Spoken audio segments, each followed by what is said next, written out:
Hey guys, today is the day. Today's the day that we do a tour of the old server. But first, actually, currently I am on the current server.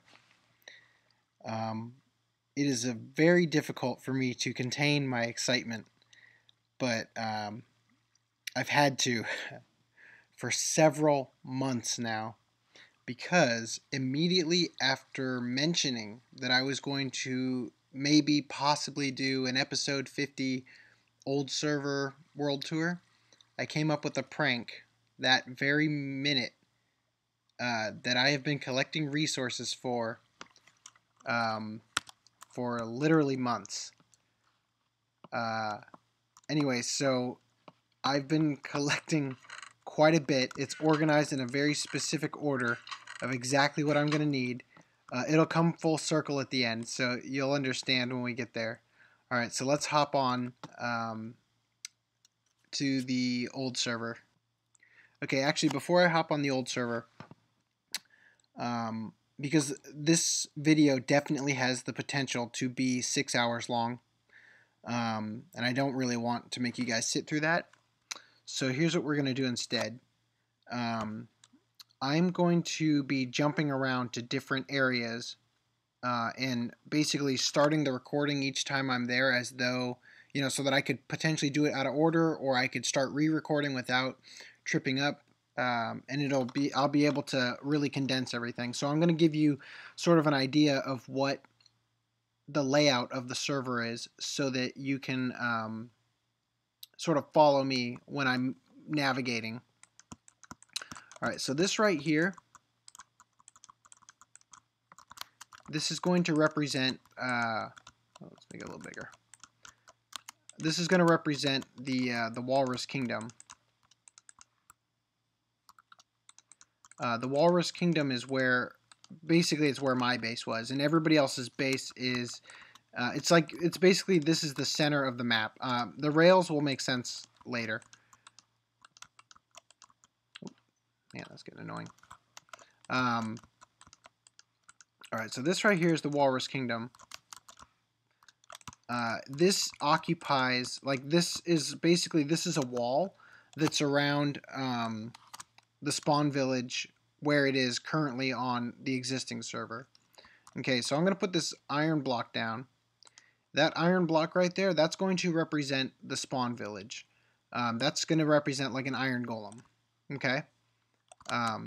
So then out here, like just north of the Walrus Kingdom, there's what we call Skull Mountain, or and that's a man-made mountain that I made basically from scratch, and it has a skull like carved into the side of it. And then there's a path that goes through here, and that path will drop you like right on the outside of that. On the other side of the mountain is Alam Mantis first base.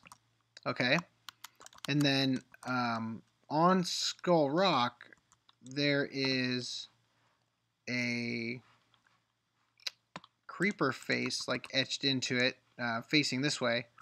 I don't want to turn around because it'll be distracting, the stuff that's behind here. I'm actually not on the old server file yet. I'm just getting you guys ready to understand.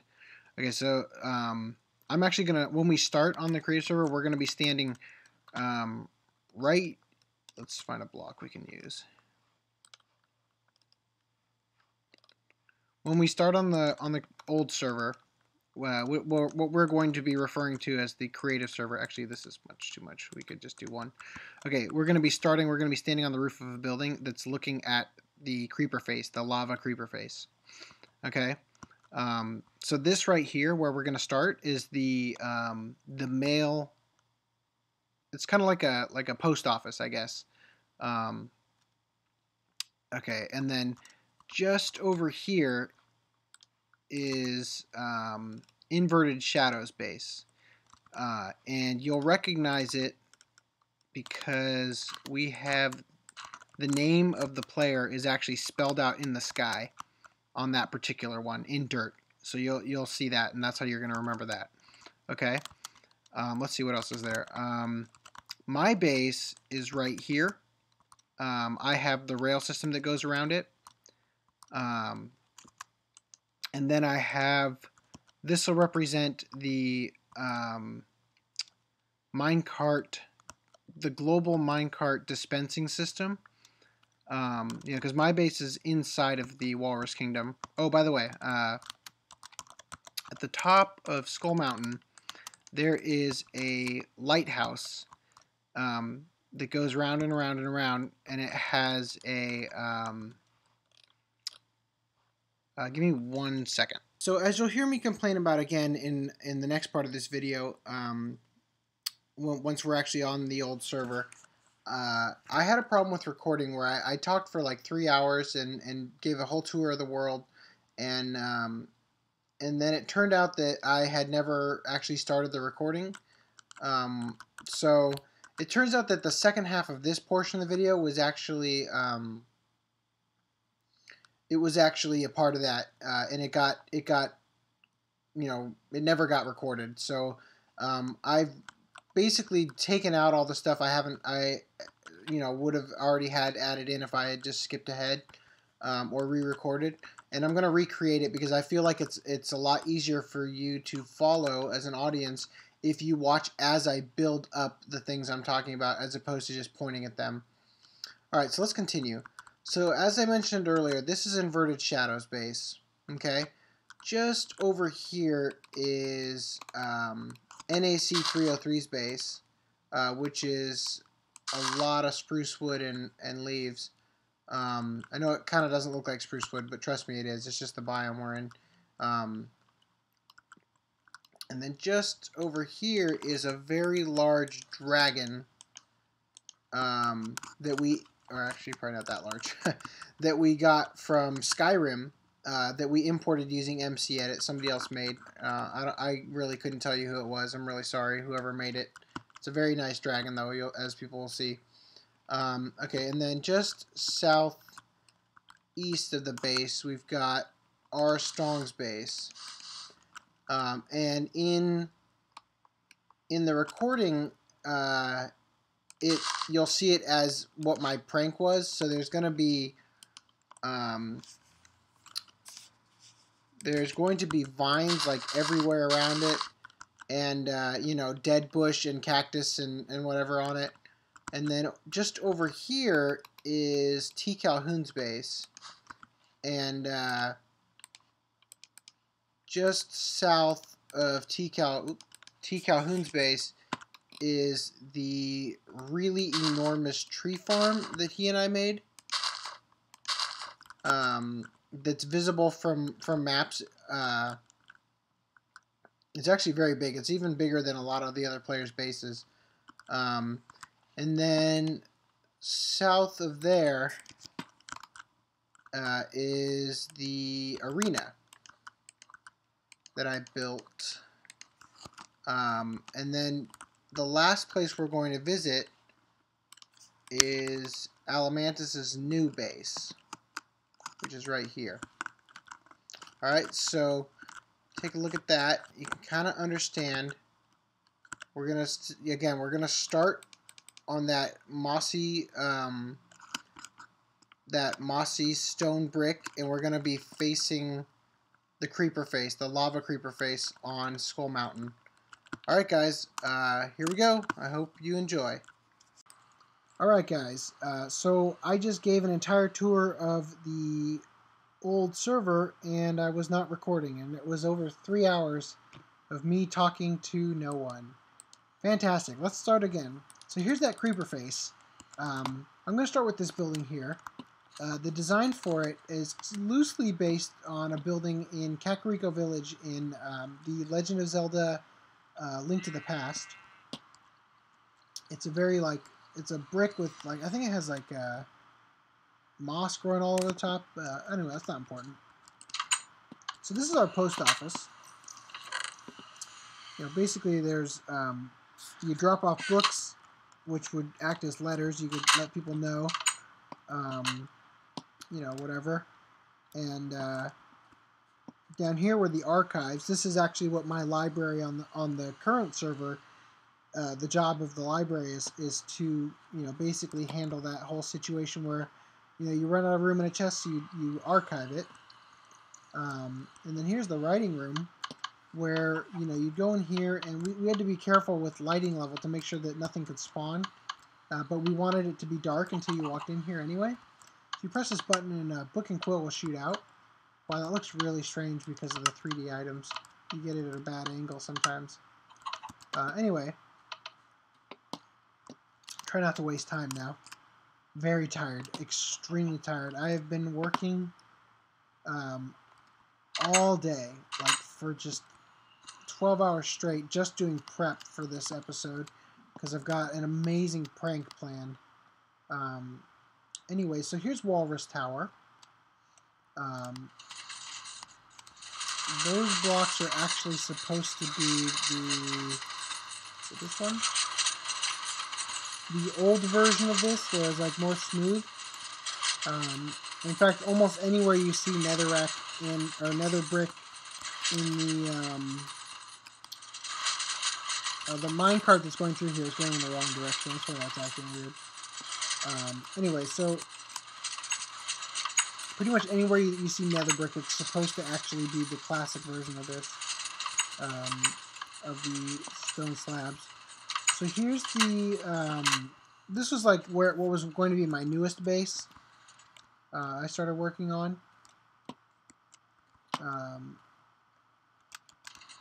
You know what? I'm gonna start with Alam Mantis' base actually. But it was important for you guys to see Walrus Tower. I used to, play with the Trotimus skin, so that's actually why Alam Mantis has a frog skin, and why Inverted Shadow has a penguin skin, because they wanted to be good sports back in the day, but I switched, so you guys can feel free to if you want. So here's Alam Mantis' original base. It's underwater. You come through here. It's got a small wheat farm. Come down here. Man, am I tired thinking about all the stuff I gotta say again. So here's his symbol. He set up a delivery system for the library where you could send him mail directly, which was great, except that ended up not working for everybody because of the way chunks work and how they unload and all that, so that's kind of a bummer. He has a cool system set up here where you have to have something sitting on that pressure plate in order to open up this chest. And over here, this actually goes to my base. I mined over here, and I actually sealed this up, and obviously the wood was gone too. So it looked just like his base was there, and I left a sign on the other side of the set. Go ahead and mine out this wall. If you like what you see, let me know. We'll keep it. If not, I'd be happy to get rid of it for you. He was stoked to see that he had access to my base. So that ended up working out really good. All right, so let's see. So over here, oh man, I can't believe I have to show this again. I did put it back though. All right, we're good. Okay, so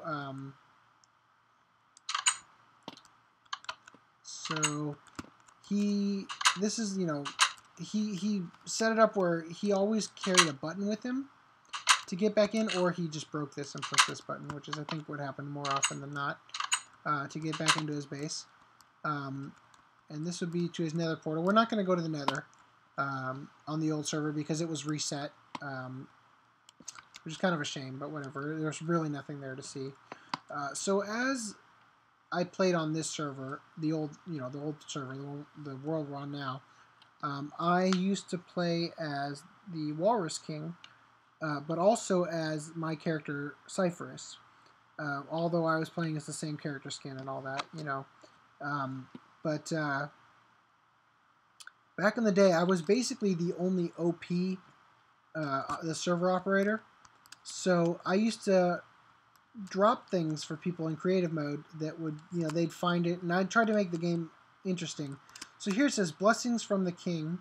Many thanks, Your Majesty, for the diamonds." And I had placed diamonds here, and little does Alam Mantis know, after I went back and found that he had found them, I actually I actually put another set right here, behind here, that he never ended up finding.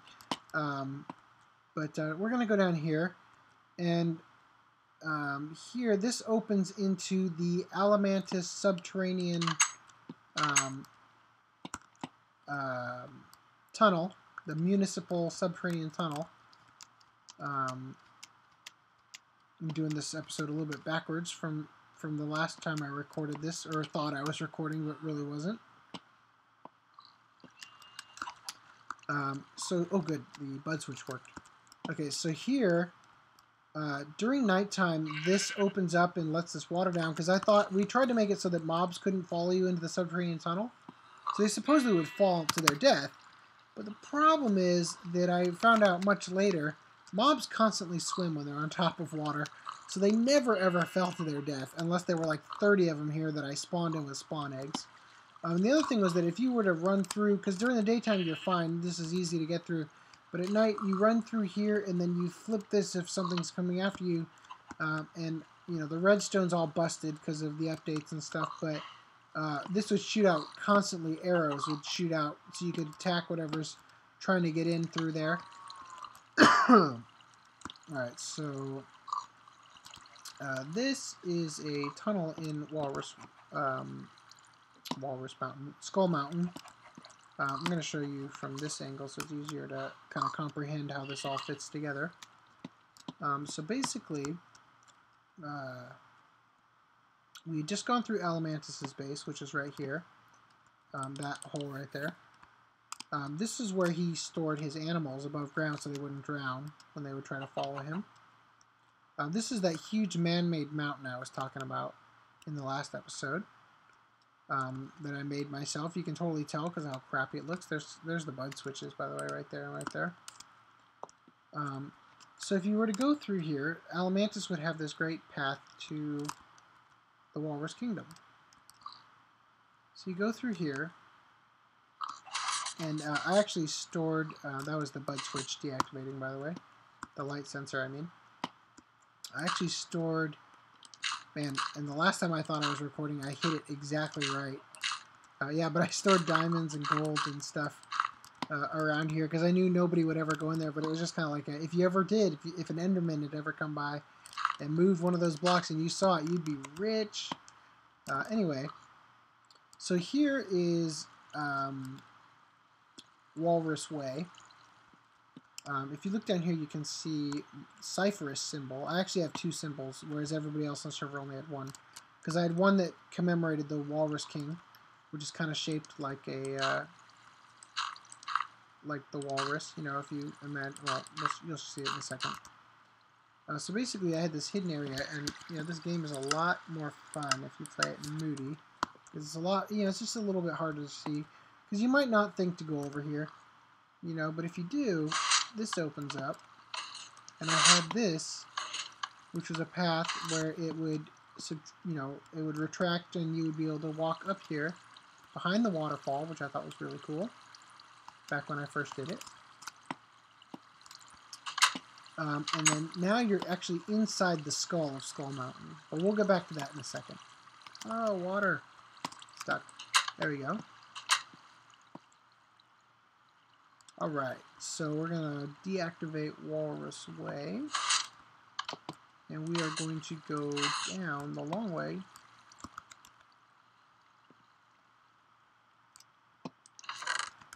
You know what, I can't show you any maps. If I look at a map, it will actually reset it. So the only maps we can look at are the ones that are inside item frames already. So if I walk in here, it lights up that's the Walrus King symbol, and that's Seiferus symbol. And if you ever fell in there, one of the ways you could get out, you know, if you had fallen in the water or whatever. Oh, I can't see now. Oh, I'm already in there. Okay, one of the ways you could get out is like that. Pretty much the only way. And this leads to my tree farm. You know what, let's go ahead and look. So here's my tree farm. This is deep underground in my base. gotta go this way.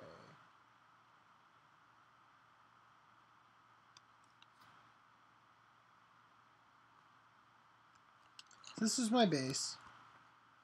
Not a whole lot, you know, not really much to see. There's some cool stuff. Oh man, I can't believe I have to redo the whole tutorial with the minecart system I made. So this is actually the old locked chest from back in the day. The texture is now being used for emeralds, as you can see, and the purple is actually just an unused texture now. They got rid of what was the chest at one point. And these guys actually, I don't know if they still operate this way, but for a long time, they were set up to despawn the way that, yep, there you go, the way that leaves do.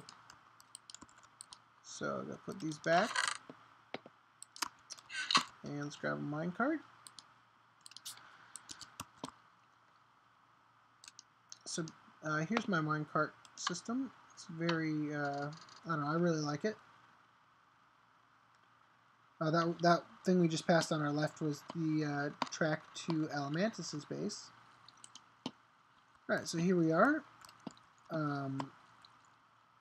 You're going to see a lot of things here that are based on designs by other YouTubers and stuff that I saw. This is actually, I saw Etho do his tunnel where he like has his donations,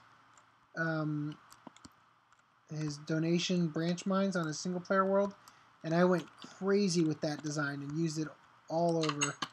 This right here is based on Static's design of his black aperture map. It's also a mob farm, so even spiders will go through there, and they'll go up through a water elevator, and they'll end up right here falling. I don't know if this is still true. I don't think it is, but back in the day, spiders can't climb soul sand, so you could stop them from breaking their fall damage that way. So you'd be able to see the mobs going up here. This I actually built during the episode that Etho was working on his. You know, I watched him and built it as he was doing it, almost like a how-to video, basically, when I was watching him. It has seen absolutely zero use. And I don't even think I set mine up to do what his do, where they retract and all that. Oh, you have to excuse me. I've been up forever trying to get this episode out, and it's a darn shame. I gotta really hurry because I got a prank I gotta do before somebody hops on the server. Anyway, so here's my storage room. I'm not gonna go into too much detail, but here is that zombie spawner that we turned into that XP farm on that in the last episode. The one that's directly underneath the church, basically. And then here's melon farm and mushroom farm and pumpkin farm, all based on designs by Etho. Alright, man, we're going to really do this differently than the last episode. We're going to skip to T. Calhoun's base. We are going to get a potion speed 2. Alright, we're going to skip to T. Calhoun's base real quick. And then we're going to show the arena to get it out of the way. And then we're going to come back to wrap up the bases that are more closer to spawn.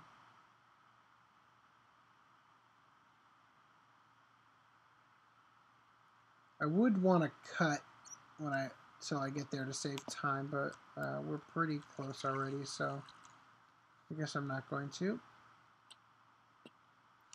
Alright, so get out of here. It's hard to fly up this area. Alright, so here we are at T. Calhoun's base. We'll fly up. He came up with this all by himself when he first started learning how to do redstone, where you push this button, it opens the doors, and they stay open until you walk over these pressure plates. So here's his base. It's actually a very cool base. I really think it's awesome. It's got brewing stuff up here. There's a storage room and stuff. I really like his way of building. It's very freeform, and yet I don't know, something about it I really like. Especially this part. I love the way this came out. It's one of the only times I've ever thought brick ever looked cool. Alright, so over here is his farming and whatnot, obviously. There's an enormous tree farm that he and I worked on together. We leveled out an entire desert to make this.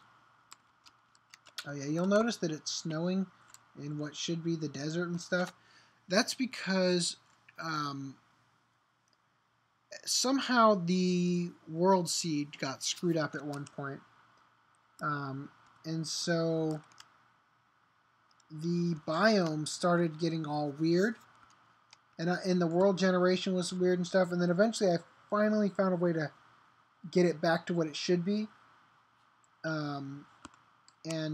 It, you know, we basically ended up with some weird quirks, like this desert that is technically a taiga biome, you know. So anyway, these are the famous colored sheep when I pranked him. That very first prank I ever did to him. I wonder what that's there for. Oh. I'm going to check this out. I've never seen this before. He's got a skylight going down to nowhere. Interesting. Oh well. The second prank retaliation, which he never ended up finding out, I put mycelium, which spread to his whole tree farm, and then I helped him out over here because I didn't know if he was having trouble or whatever, because he never replanted these ones, because the mycelium had already overtaken it before he had gotten back up here to replant, and since he had never replanted anything, I thought he had given up trying to plant because he didn't realize the mycelium would prevent things from growing or whatever back in the day. Anyway, I actually forgot to mention all that stuff in the last recording, what I thought was a recording, so that's pretty good. We got to get that taken care of. Alright, so we're going to go to the arena. By the way, in fact, let me just see if I can see it from here so I can teleport back later so I don't have to show you. Save some time. That right there, you can see that's the Walrus Kingdom, so it's not that far. I mean, on foot it's a little bit of a distance, but not much. Just trying to give you an idea of how close our bases used to be compared to how far away they are now. Alright, so the arena's just over here. Let's see.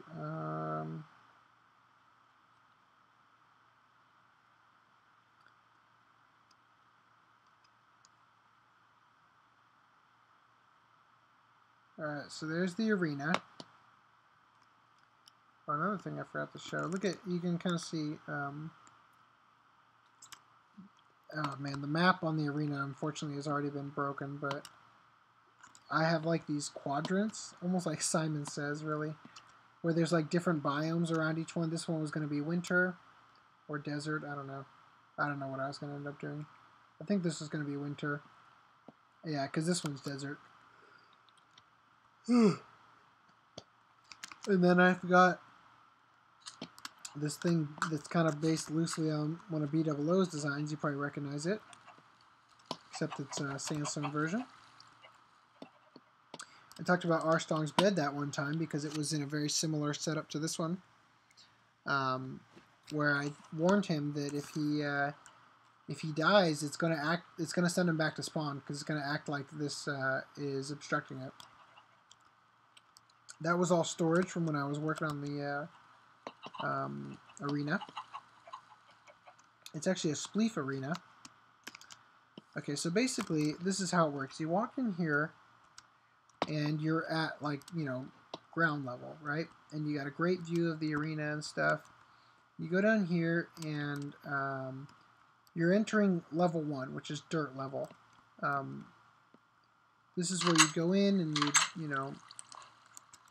do the Spleef stuff, and you'd eventually fall down there. Oops. I guess we'll just do this way. So you fall down here, and then eventually you'd make your way down to this stream would push you here, and you land down here, and these are actually upside down half slabs back when they actually stopped mobs from spawning. So you take all the snowballs that you would catch when you fell down, and you put them in one of these random chests so that we'd always have something to use to replenish and replant, you know, the arena up there. So this is level 3. That's bedrock. Level 2. Oh, and this is I had tried around the idea of switching it up to sandstone instead, but level 2 is stone, and then back to level 1, which is dirt. So basically it kind of works the way that Minecraft does, where it's like at the very top soil is dirt, then as you mine down you hit stone, and then as you keep going you hit bedrock. I don't know, I just thought that was kind of cool. Alright, so let's keep going. I want to really move along. Alright, I'm going to well, I guess there's a small thing I can show you right here. These signs are just like the radius and stuff, or the diameter. So here's like a little area right here where you basically come in from the nether, and you'd sleep or set spawn here before. Oh, sorry, tired. You'd set spawn there before you would come in and have the Spleef and all that. Or PvP. Even though PvP was turned off on the old server. It is no longer turned off, so there may be some deaths in our future stuff. So I'm going to teleport back to the spawn village. Oh shoot, I'm going to, well, yeah, it doesn't matter.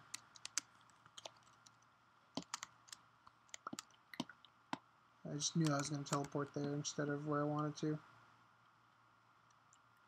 Alright, so these are symbols that Alam Mantis created for everybody. That you can tell that's the one I took for Seiferus.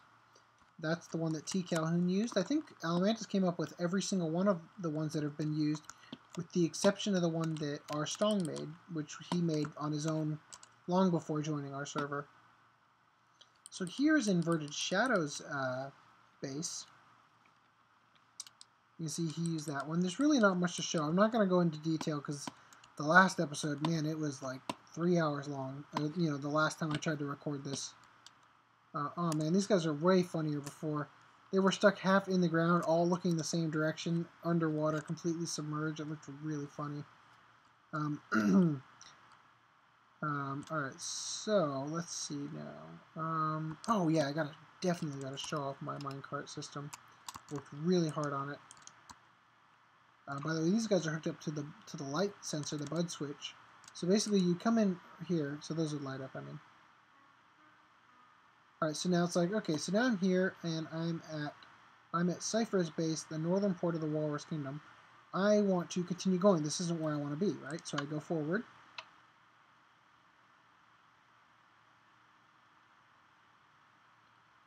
And you know, I'm gonna go forward here too, real quick, so that I can show this off, because that's not hooked up right now. Each corner of these was its own little challenge because of the northeast glitch or whatever, the southwest or whatever the glitch was, where redstone behaved differently and whatnot. So here it's like if you wanted to go straight, you'd press this button and it would take you around. And this is the way to make a U-turn. Alright, so let's head back. Got some really cool stuff to show you. Again, oh, jeez. That is supposed to be, let me give it to myself.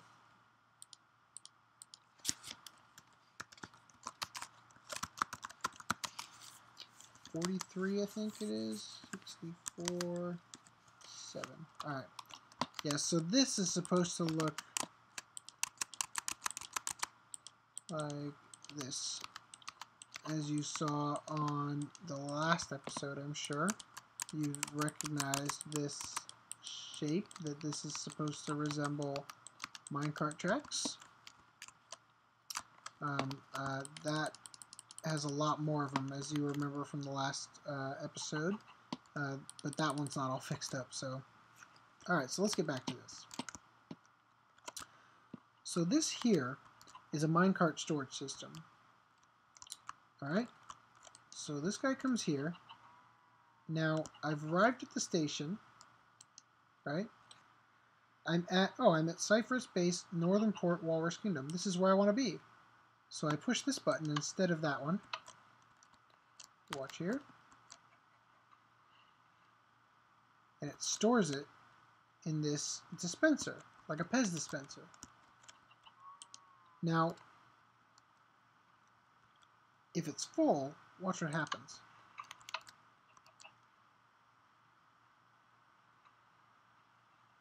It'll go back down. That's actually really cool. I'll show you why.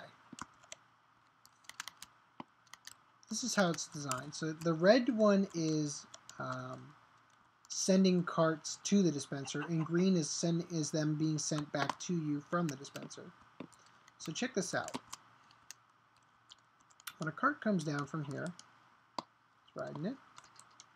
Let's not. So it goes up there, and then when it comes back down, because it went down here, look at that. It goes down there. So I'll show you one more time. See, it just goes off and goes up, and then it's going to come back down, and I'm going to try to get in it when it comes back down. We fall all the way to bedrock. And now, we're on our way to the global storage. So what this is instead of the one that's just right at that station, if that station ever ran out, the minecart system would grab from the global storage. So, you know, redstone delay and everything would activate and realize there isn't a no, fly out. No, fly out. It would realize that there isn't a minecart available, and it would take one from here instead. Alright. You guys might notice there's glass up there. That's to prevent snow from coming down and ruining my day constantly. I actually love snow in real life. I love rain in real life, but the freezing of my moat was getting really annoying. Alright, so is there more to show? Yeah, there is more to show. Alright, so check it out. So now it's like, think about it this way. Okay, so I've just come out of Seiferus Base in the northern port of the Walrus Kingdom, and there's no minecart here. Well, you push, let's say you want to go that way. Well, you get over here and you go, okay, I'm going to press this button. As the dispenser goes, wait less than a minute, and it even chimes to let us know that it's on its way. Or that it's arriving, you know, for us to hop in. Now, even cooler than that, when a minecart is already at the station, like somebody dropped it off and forgot to put it away, watch what happens when this goes over that first detector rail. Oops. It activates the power rails here, which sends that down to the storage. So there's a lot of really great uses for this. The only problem is that the global storage ended up not being that efficient because, you know, and this old server here was how, you know, a lot of the people who play on the newer server, this is basically where we sort of learned all the things about Minecraft and figured out everything. So we didn't realize, or I didn't realize when I built this, that when the chunks unloaded, you know, and right here for my base it's fine, but like let's say for T. Calhoun's base it's too far away. You know, you can't get it there because it's too far away. So the redstone and all that won't really activate and get you your cart. So this over here is like a prison, part of Skull Mountain. This is kind of based on the prison that Tyrion is locked in Game of Thrones in that one part. And then here's like a, I forget what you call them, you know, where basically I can look over and at any time of the day I can see the sun or the moon or whatever. Oh cool, I can even see it through there. In fact, let's see if we can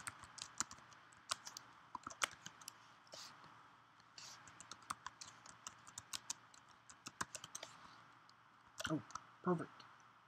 We're gonna do it fast. I want to show you the very first bed I placed ever in Minecraft ended up being in such an amazing spot. Watch what happens when I try to sleep here. Oh, too soon. Gotta wait for a minute. Thought I was in... I don't know why, but it's really hazy and red when you try to sleep now.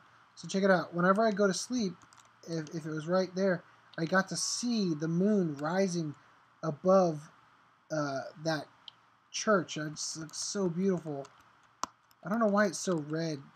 It used to not be that way. It used to be really clear and stuff. I don't know. Anyway, so let's see. Oh, here's the very first thing I ever built with redstone, I believe. Unfortunately, the new stairs causes this to warp. See? So that's kind of unfortunate. I really liked this design back in the day. Alright, so let's take a little bit of a tour of the Walrus Kingdom. You'll recognize these from the last episode. And this is in a different spot, but this is Beef's, Vintage Beef's Cathedral. You have to forgive me, at this point in the world I was redesigning the way I was lighting this area, so it looks a little bad. There's the, what I was talking about, where I only converted those parts. Here's a chicken farm. Fairly decent one. Oh yeah, you just toss the egg. It's an egg farm, really. You just toss the eggs in there. There's the spawn village. Here is, you'll recognize this, I'm sure, B00's slime farm. Now this up here is a little bit different than B00's because by doing it this way, you can even see this on a map, and it really looks like what it is on the map. If I'm hoping it'll show up. I don't think it will, though, unfortunately. We'll have to see. It's actually much more efficient than B00's. They come through here and fall to their death, but the reason it's more efficient, and I don't want to say that it's more efficient because I'm more awesome or anything, but it's more efficient only because there's actually 3 slime chunks in a row right underneath here, and it's a really big spawning area for them. Let's see what else we got here. There's the record shop, which I think I said I was going to talk about more, but I'm not going to.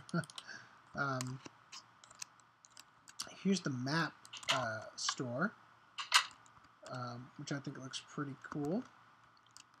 Here's some maps. This one here is the overall area. It's really hard to do. There we go. That right there where my cursor is, that's the tree farm by Calhoun's base. Okay, I'm going to try to point out everybody's base. There's Armstrong's base. You can see that tree farm is bigger than anybody's base other than the Walrus Kingdom, which is like 4 tree farms, basically. So anyway, here's... this is a close-up overhead view.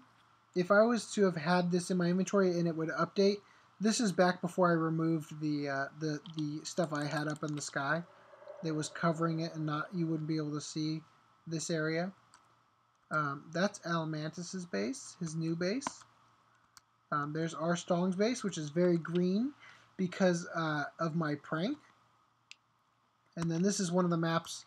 I think this was the arena originally, which is a darn shame because that was a really cool looking map. But yeah, I had it in my inventory and looked at it, and it got reset. Alright, so let's go look at Armstrong's base. He has this really cool thing with trees where he grows them on top of glowstone, so they're like floating trees and stuff that glow at night. By the way, Alam Mantis' subterranean tunnel comes out right here. When he built it, I wasn't too... I mean, I didn't hate it, but I thought he could have done better with the design here. So I kind of built this design here to kind of encourage him, I guess, to change it. I don't know. Anyway, let's take a look at Armstrong's base. Again, this is part of my prank that I had done. All these vines and stuff, they overtook his base. I'd like to show you his base because it's very cool, but unfortunately the other part of the prank is that I filled in every open spot in a building with leaves, and I don't want to take the time to go through that.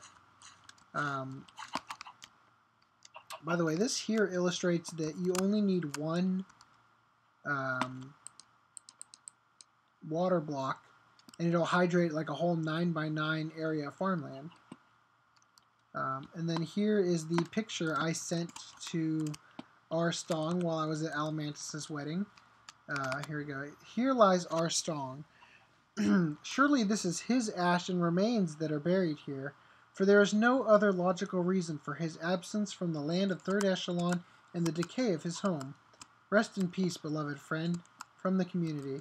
Alright, so in here, I've got bones kind of outlined in the shape of a human body, and the gunpowder kind of represents ash. So that was kind of like his grave. Let's do that, and we will do this. Alright.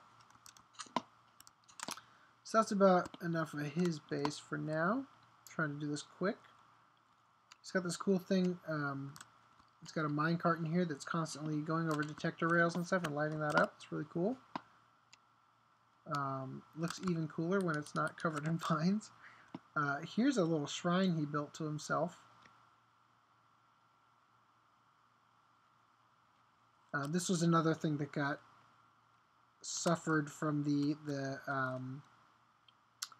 this suffered greatly from the biome switcheroo that happened that I talked about earlier. So he's got this really beautiful base shrine right here. Looks really amazing. You're supposed to actually go on this in a boat. In fact, you can see there's a couple boats right here. I don't know, it looks really cool. Alright, I'm going to teleport back to that place again. Save some time. And now we are going to, again, this is a completely man-made mountain. Took a very long time with creative mode to get it where it was, and it's still not that good looking. Anyway, so we are going to go and look at NAC 303's base, as well as a dragon that was imported as a Skyrim dragon somebody had made. Looks very amazing, and I'm not going to take any credit for it because I had the only credit I can take for it is that I imported it with MC Edit. And then here's NAC 303's base. He's a pretty darn talented builder, considering this is the very first thing he'd ever built. He built it in creative mode in single player, and we transferred it in, and then he adjusted it to really utilize the surrounding areas better and stuff. But really quite an amazing build, if you ask me, the way that he's got these stone brick walls and stuff. I just think they look really cool. Oh man, I really gotta get through this. Okay. So as you can see, when he started playing, it was back when logs could only be placed like this instead of on their side. Alright, so I feel like I'm forgetting somebody. I don't think we are. Pecos wasn't playing with us at this time. I don't even know if I knew him in real life at this point in the server. You know what? I think that's just about it. Alright, so now I'm going to show you Alam Mantis' new base. Oh, you know what? Actually, I remember what I forgot. Alam Mantis has a UFO. And I didn't realize it was a UFO until my last time when I thought that I was recording, but I wasn't. Here it is. I mean, I had always thought it kind of looked like, I don't know, I never put it together. I gotta hurry up. If anybody hops on the server, it could totally ruin a prank that I've been preparing for months. Yeah, so he's got a villager in here that he abducted. He's got like a little control stick here. And man, one thing I will say about Alam Mantis is he, whether intentionally or not, always has like the most incredible views in his builds. I'll show you more about that later. Or, you know, really right now. Now let's just teleport. All right. Oh, look, you can see the you can see the end portal. Okay, so you guys, I would like to show you his base, and it's a lot of iron. And I had talked about in the first prank I had done on YouTube that something about his bases, or actually I probably even talked about this before the first prank. I talked about how something about his bases, he always seems to have broken doors. Well, it turns out that his doors are actually, at least this door is the one I was referring to, it's actually not broken, it's a bit more complex than I had anticipated. Ah, come on. Yeah, so that's actually all it is that it's just more complex than, oh, nope, I think it's broken here. Maybe, yep, that's a lock, I believe. So it's actually, he's a very good redstoner. Oh gosh, that sounds so wrong every time I say it. He is a very good redstone enthusiast. I always make people sound like drug addicts when I say that. So far as I know, none of the players on this server are drug addicts. Oh, look at this. This is actually a wedding present that I left for Alam Mantis. He's not going to get it in the prank. So if you haven't figured it out yet, I am going to be rebuilding this base on the server as my prank against Alam Mantis. Oh man, look at this view. He's got a nice view of his, what do you call that? Branch mines, or not really branch mines, just his mining area. Got some really nice views, for sure. Got a good view here. His best view, for sure. Like, this is the view I was jealous of the whole time. And unfortunately, I don't think I'm going to be able to get him some good views on when I recreate this base on the server. But look at that view. It even has, like, the, what do you call that again? The lighthouse. It's got this really cool stuff. Man, I love this view. It looks even better during the daytime, to be honest with you, I think. And then he's got this view over here where you can see some nice mountains and stuff. Very nice. Okay, so Alam Mantis actually wrote some books on the server. Yeah, this is like a 14-page book right here. He's worked really hard. And then there's an in progress one over here. That's actually what this whole prank is about. I am giving him back his hard work. Because I appreciate the time he spends on the server and, you know, talking with me and palling around and stuff. So, and he's got 2 enchanting tables and 4 diamond blocks. So I'm actually spending quite a few diamonds on recreating this whole thing for him. And 2 of those diamond blocks are barely even seen. They're down where that lever was in the water for 2 of them. Yeah, so... Alright, you guys, I'm going to hop into the actual server, and we are going to not waste any time on this. I'll see you in just a bit. Alright, guys, let's do this. I've sort of got everything set up in a way where I've got each row separated.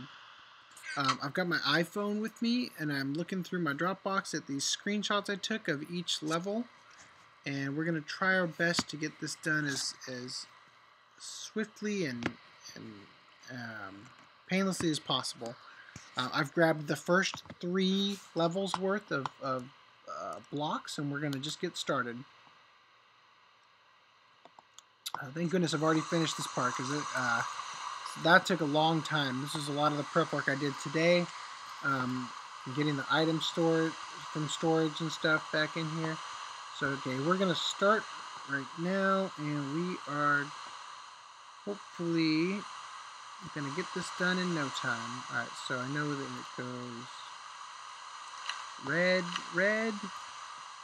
This is probably going to be extremely boring to watch. I might end up cutting or doing a time lapse of some sort. If I can help it, I'm going to try not to do a time lapse, because the way it works, the file size gets huge on my computer when I have to save out of After Effects, which is what I would ideally want to do my time lapse in. So if I can help it, I'm going to try not to. I'm going to try to make this entertaining. Sorry about the rain. Today I am going to be that guy who takes the particles down. Want to make sure we can hear any mobs that might be coming after us. Alright, so let me think. I got some obsidian. Let's see, I guess. Oh, no. What am I doing? No, it's going to be here. This is actually very difficult to see what I'm doing. Let me think. 1, 2, 3. 1, 2, 3. Those are going to be much harder than I thought. Alright. 1, 2, 3, 4. I gotta be really careful with creepers and whatnot. Here's some proof right here. You can see his base is, it's kind of hard to see, I guess. His base is definitely shaped like his symbol. So, his old base, obviously. By the way, his current base is right there. You can kind of see it right there. So, since he plays in, out of necessity because of his computer, I think he plays in short render view. So what I'm actually going to do is, he's going to get his Christmas present early. And I guess this kind of spoils it for everybody else. I'll probably end up doing it maybe on camera, maybe off camera.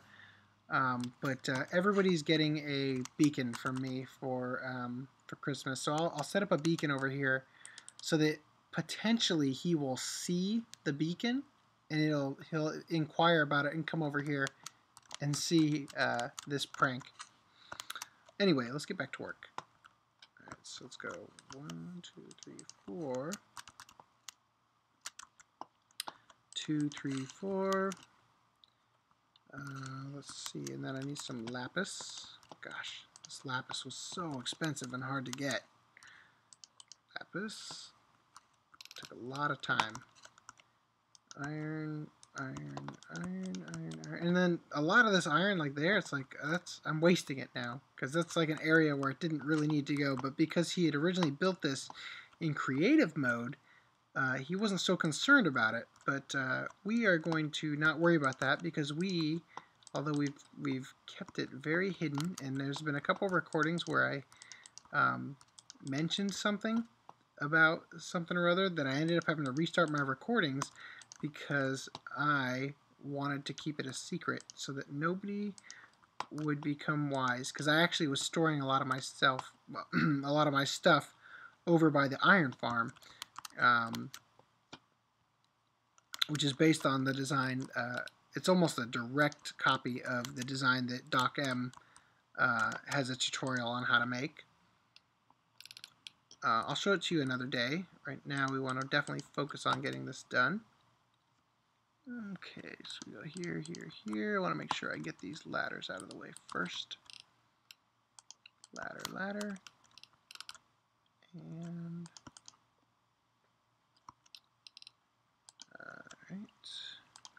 alright. Another way that I had actually stored some stuff, believe it or not, and I made sure to erase all trails of this because this would have been a real tip-off. It would have caused problems if I hadn't. But I actually used my wife's account, and I had her log in it, and I threw items at her and had her pick them up so that I could store items in another player. So some of the stuff that I needed to keep hidden, I ended up doing that so that I could keep it safe and not worry about people coming and finding certain things. Like back then it was like, oh shoot, I fell in here.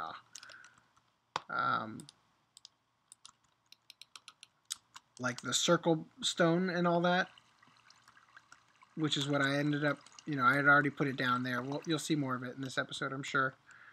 Alright, so let's see. I need iron. Oh, bummer. Don't want to be doing that. Alright guys, so I decided to do a time lapse here because one of the things that I realized I had forgotten to show about the old server was the end. And it's actually pretty important because I plan on constructing the current server's end to be almost identical to this. Anyway, in some of the design regards, not necessarily in some of the... It's pretty inefficient in a lot of ways.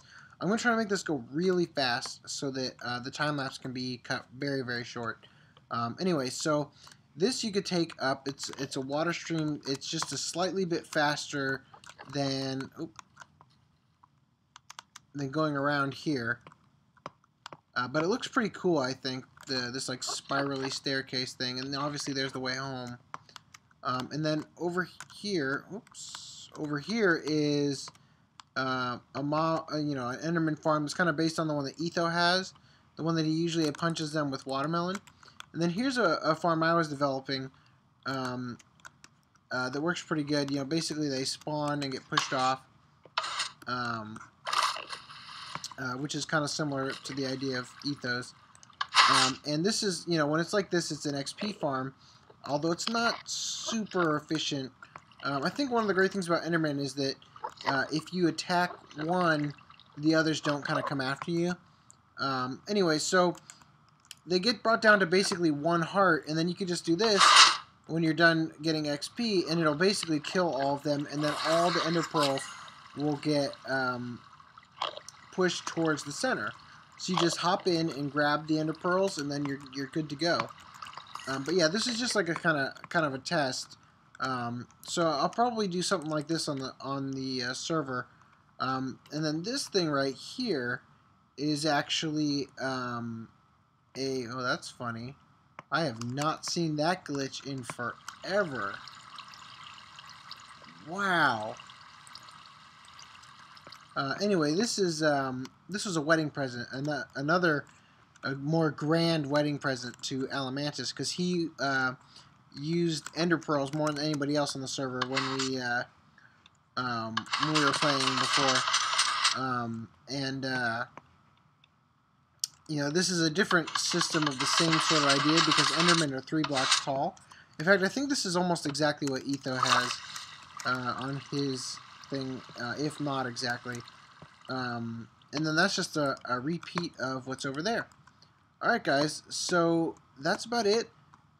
Let's get back to the prank on Alam Mantis. Alright you guys, this is taking forever, so I'm going to cut here, and I will hop back into a recording much farther along, and I'll see you there. Take it easy. Okay, so it's been a few hours. Nobody's on still, which is great, so that's fantastic. Really making some progress. Like I said before, the file size gets really big when I do time lapses, so I'm going to go ahead and finish up, and I'll show you guys when we're done. Hopefully nobody else logs on. So far we've been okay, but let's keep our fingers crossed. All right, we'll be done in a sec. Well, you know, several hours for me, but you'll see in a second. All right. All right, guys, I'm putting on the finishing touches. So freaking tired. I'm so glad oh, look at that. Enderman. I'm so tired, guys. Let's see how it looks. Oh, shoot. You creepy bastard.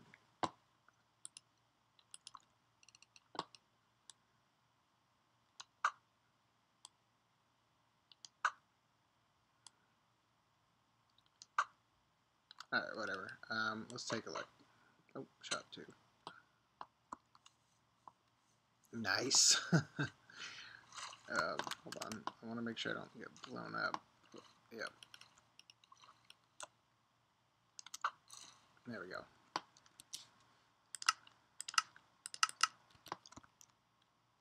Much better. Well, there you have it. I am far too tired to talk more, but there's my prank. So, Alam Mantis, I hope you enjoy. I'll put the beacon on tomorrow. I'm too tired. Alright guys, take it easy. Alright guys, sorry, I was really tired last night and couldn't really finish the episode. Alam Mantis has already come on and recorded his response video. And since I have to, it's going to take me a long time to edit and get this video up, I wanted to make sure that I took the time to add this little bit at the end where I sort of answer some of his questions and stuff.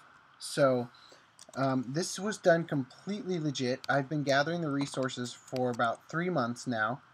At least, I don't know, maybe even longer. It feels like it's been a long, long time. I've been planning this prank, like I said, I think because of the recording issues I had, I might have said it in the what I thought was recording, but it ended up not being a recording. Whoops. But I have been planning this prank and like gathering resources. Oh my goodness, gathering resources for it literally since the very moment I talked about the old server and how on episode 50, which ended up being episode 25, I was going to do like a server tour of our old server. So yeah, I've been gathering resources for a very long time, and I just wanted to tell Alam Mantis that this is completely legit, and I'll show you the tools I used to help me in a minute. But first, I want to fix this problem here. I ended up causing a bit of an issue because I guess I used ice. I melted ice, and I didn't think about. I thought I was at the bottom level, but he got stuck here. So let's help him out so it doesn't happen again by updating that water. There we go. So now he's good. All right. So I'm gonna hop in and talk for a brief moment. Man, the response he gave in his video, that's weird. It doesn't look like that on the server. Like the lava goes farther. I wonder if I could do something to sort of help it along. Oh, you know what? Oh, bummer. I bet you that there's lava source blocks down there on the server. Darn it. At least he didn't notice. The illusion has been preserved. I'll get on that as soon as I'm done recording. There's actually, and this is a warning to Alam Mantis, if you wanted to start using these as actual tunnels the way that you did, like if you wanted to branch off to your current base, you should know that there is a lava, there's a lava pool like right near here. I'll show you in a second. Yeah, you can actually hear it when you're around here, so just be careful of this one. It's probably the last one you'd end up, going through to get to your old base, but I'd hate for you to lose resources. And I'm going to take some lava from here and fix up that up there when I'm done recording. Well, your response, Alam Mantis, was well worth the effort. Absolutely, positively, very much enjoyed it. Hold on, let me switch to the texture pack back. The only problem with this whole situation is that your base looked way cooler on the server because I didn't. Okay. When I picked out the location, which unfortunately for me was the last thing I did and should have been the first. But when I picked out the location for your base, I did so using the Google Map style Minecraft map that's on the website. And this looked like the ideal location. And it's going to look, I'm sure, very cool on that map. But the only issue is I didn't realize, and I should have, because I could see the lily pads, but I didn't realize it was a swamp biome. So, unfortunately, and actually, in a way, it kind of worked out. And obviously, you could do whatever you wanted to change the... by the way, I noticed in your video that you put your symbol on the top of the enchanting table texture, and I thought that was really cool. I just want to let you know. All right, so let's head out of here. Yeah, the views are not horrible, especially here, because you can see, if you were to take out some of those trees, you could easily see that what is supposed to be a witch hut, but ended up spawning in as a desert temple. By the way, that will spawn witches, I've heard. So you could still have a witch farm or whatever you wanted using that, we will check that out. I don't know if we'll do it on camera, but we're going to go check that out. Oh my gosh, I'm stuck. Oh, you have to hold the space bar. Forgot about that. Alright guys, well, I'm going to go take care of this, and I will see you again shortly. Alright, take it easy. Hey guys, how crazy is that, the way that this is operating, where the water is actually sitting on top of the lava, but it hasn't turned it into obsidian. Anyway, I'm going to grab some of this lava for that thing upstairs, and we'll get back to it. Alright, so I'll catch you guys in a minute.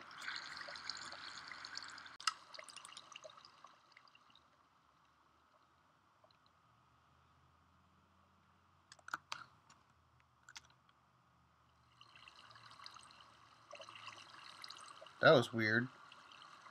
Got sucked in there for a second. How did that happen? Yikes. Dangerous to log off when you're near lava. Anyway, I just want to show you guys that I accidentally grabbed one of them too close to it and it updated, but I just finished, so I'll show you the completed base. And I do have stone with me, so I'm going to put that back exactly as it was. Now he's got, oop, that's not right. It's like this. There we go, and we'll go check it out.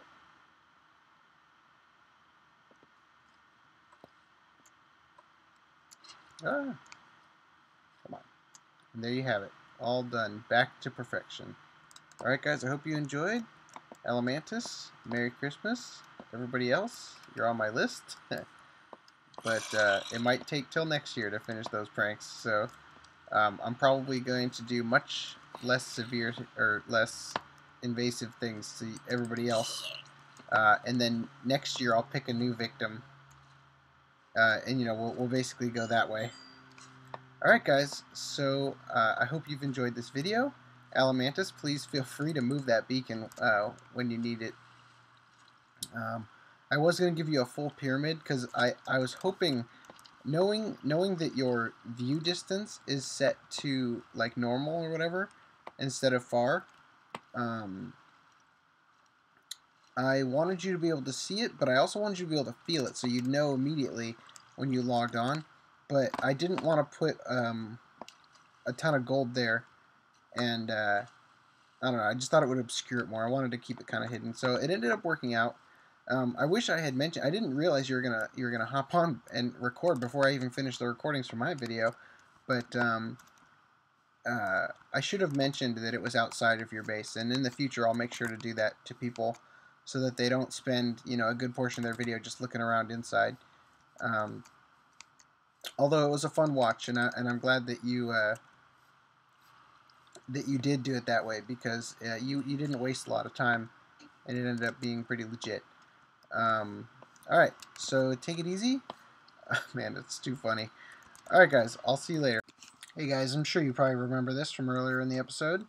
Over here is actually the steps I took in making the prank. This is, I used MC Edit to get his base in and sort of situated it in his swamp biome to get that all sort of set up.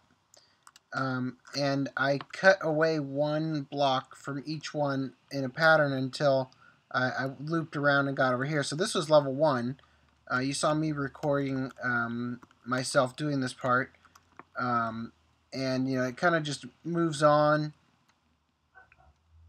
You know, in this area, because I used MC Edit, like, this stuff is actually not even real lava. It's not really even there. It's going to, see, it might linger at the bottom. I'm not sure. We'll have to see. But that's actually what made it so difficult to figure out how to do the water and lava, because I used ice for the water and let it melt. But for the lava, you know, I had to use lava buckets. Yeah, the lava's lingering. I hate that it does that sometimes. It's so annoying. Anyway, that should prove to you. There you go. Oh, whoa. Yeah, well, that linger is really strange. Anyway, that's really unimportant. So yeah, I took a snapshot like this above every single area, I put them on my Dropbox, and then I uploaded them to, I looked at them on my iPhone during the recording as I was building it. And that's actually what made this take so darn long. Here you can see half doors. That's actually what made it take so long. Because in doing that, and here you can see these still have like all the items in it, because that's directly copied from the thing. Alam Mantis, if I had the time and the resources, I promise you, I would have given you exactly the same base. But I just can't do that. You know, I've been sitting on this prank for months now, and it's been eating away at me slowly. Not to mention, I can't give you these maps because they would foul up our whole system. See, because as I access this map, it has to create one where I'm standing instead of giving me the correct map that it should be giving me. See, so all those maps would have just been wasted, obviously. But, alright, so we've got, you know, the whole, it was 31 levels tall, you know, because I had already taken care of the under stuff, you know, yeah, so that's basically how I did it. You know, it took, gosh, it took like forever. It took like 12 hours to do this total. You know, once I got towards a certain point, it became a lot easier. You know, like there was less going on. For instance, right in here. Once you got to the lapis, it was pretty easy, which was nice. The only hard part was staying up here, which is why I brought so many ender pearls with me, because I anticipated needing them. Anyway, guys, so that's that. Now I'm going to hop back on the server and show you the iron farm real quick. And, you know, basically just the real reason I'm showing it is to show everybody else where it is. So we're going to hop over there and get going on that. Okay, guys, so as promised, I'm going to show you the iron farm. Now, just so you know, this pathway right here, this corner, this is like, that way is my base, and this way is Inverted Shadow and R. Strong's base are in this direction. This is in, if you remember the episode where I was trying to connect the paths and stuff, and I tried to create another portal for Inverted Shadow. This is the one where it was over the ocean, and I've been hiding it and trying to discourage people from trying to go there. I've been mining out the obsidian every time I make a trip there. So I'm gonna go ahead and I guess I'll use this for now. I'm gonna go ahead and show you the iron farm. Oh god, light it.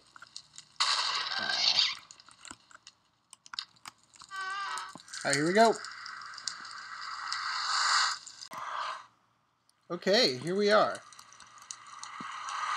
Alright, so here's the iron farm. It's a direct copy of the one that Doc M did a video on. By the way, this fire here is here because a lot of times iron golems will glitch out here, and this is just intended to kill them if possible, because the farm's a lot less efficient if they are standing out here and stuff, as he mentioned in his video. And these chests were where I was storing stuff. I took some of the chests with me because I needed them for the prank. But this is all I've got left of the iron. And eventually I started just throwing the roses into the fire. Anyway, so this is how it works. It's kind of cool.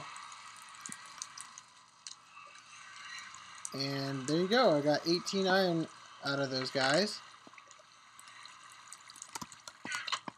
And that's about it. That's how the iron farm works. You guys are welcome to use it if you want. I plan on, if I can, because it's a real freaking pain to give villagers, especially in the upper ones.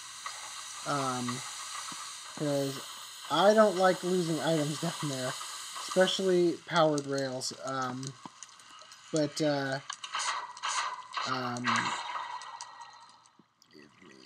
I mean, I guess it really doesn't matter now that the gold farm is so efficient. This is how I actually got iron also for the pistons in the what do you call it, in the gold farm. Sorry, I'm tired again. Um, it's pretty efficient. You know, it's given what it is, it's efficient enough. You know. Anyway, so um, given that I've done like a Christmas thing for Alam Mantis, I am now going to take care of the Christmas presents for the rest of the players. So I will see you at each person's base. All right, take it easy. All right, guys. As you can see, I've started at our Stong's base, and I've set my computer's time to December 25th to get the full effect. Unfortunately, okay. First of all, this is not possible to do in vanilla Minecraft. I moved with MC Edit. I moved the flower pot on top of the chest, and that actually wasn't too good of an idea because unfortunately, because it's supposed to be like a little Christmas tree, but A, it looks a little bit funny on top of the chest, and B, the beacon effect kind of ruins it. So for the rest of the players on the server, I am going to do something different.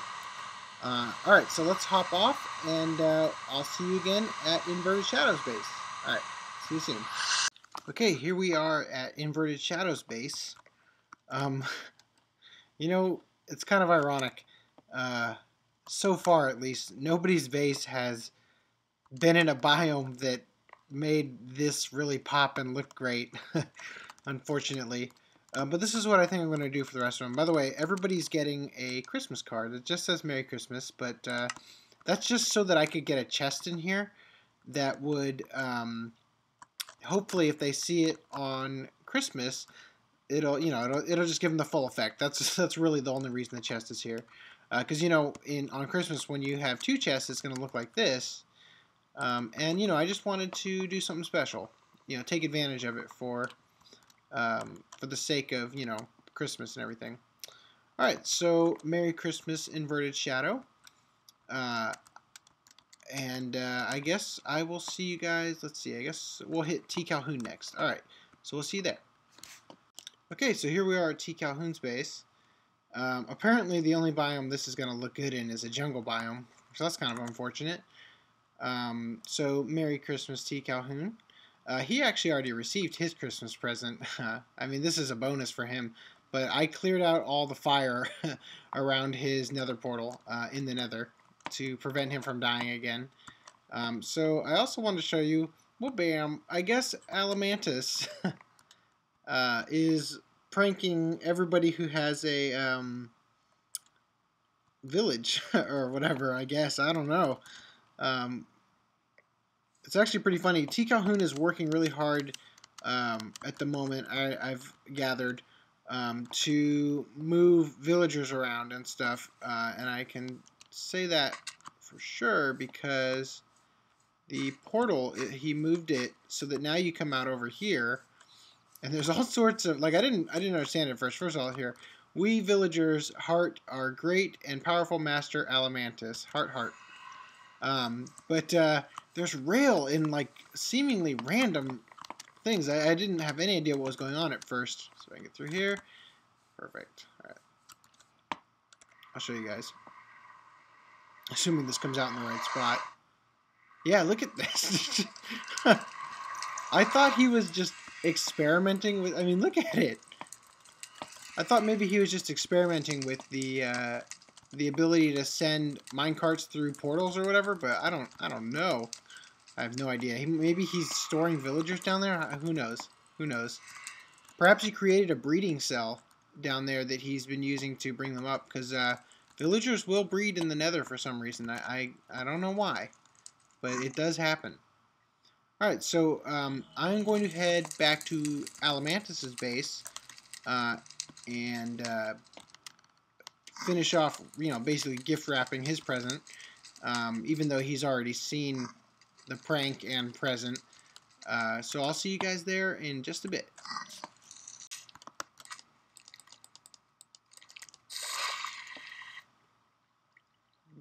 What? What was that? Oh my goodness. Wow, that was a weird sound effect. Alright, so here is the finished version for Alam Mantis. Again, 0 biome so far. Another swamp biome. It doesn't look so good. Alright, so I will see you guys at Pecos' base. Merry Christmas, Alam Mantis. Alright, you guys, so here we are. Merry Christmas, Pecos.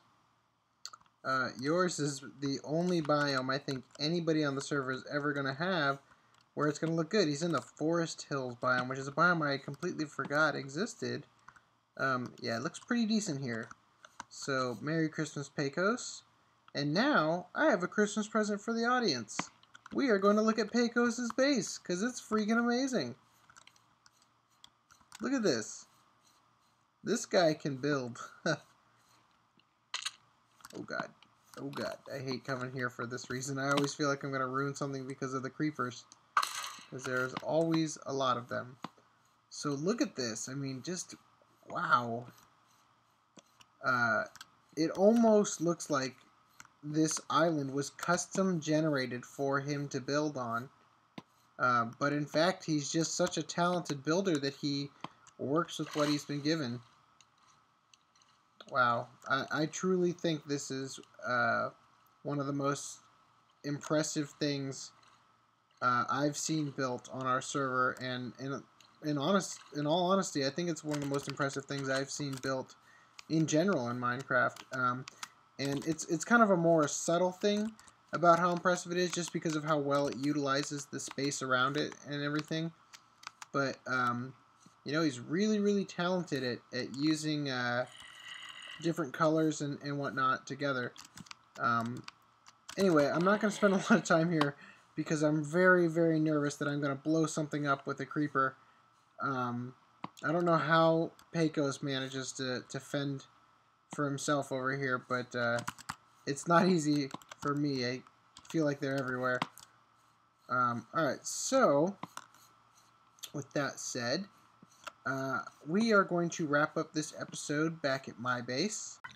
Okay, you guys, I'm back at my base. I switched my computer's clock back to normal time, so I'll be able to enjoy my Christmas tree, which is in an Extreme Hills biome, so it's also not a very good color. But I'll get to enjoy mine during Christmas Day. And you know what? I've actually got a Christmas miracle for us, I think. I think I finally figured out what's causing the flickering. And I'm going to take care of it right now. I'm going to start here.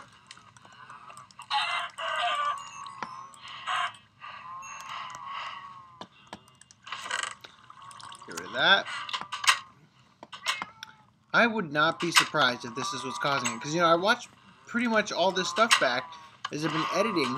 And I realized that the flickering's not really happening at other people's bases in my videos. I bet I just have way too many entities around my base. So we're going to get rid of these guys.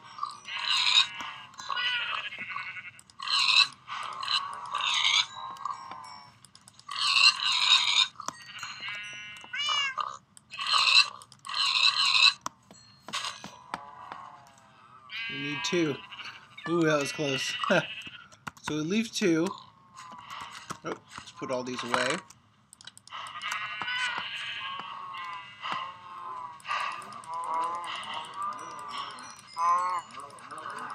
Look at those levels go up.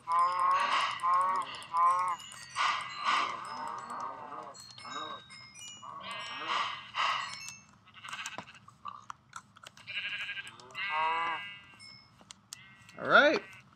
So, obviously I won't be able to tell because it doesn't flicker until it's done recording. So I won't know until I watch it back, but hopefully, I'm going to leave the sheep alone because they keep dying. But, gosh, hopefully that fixes that flickering.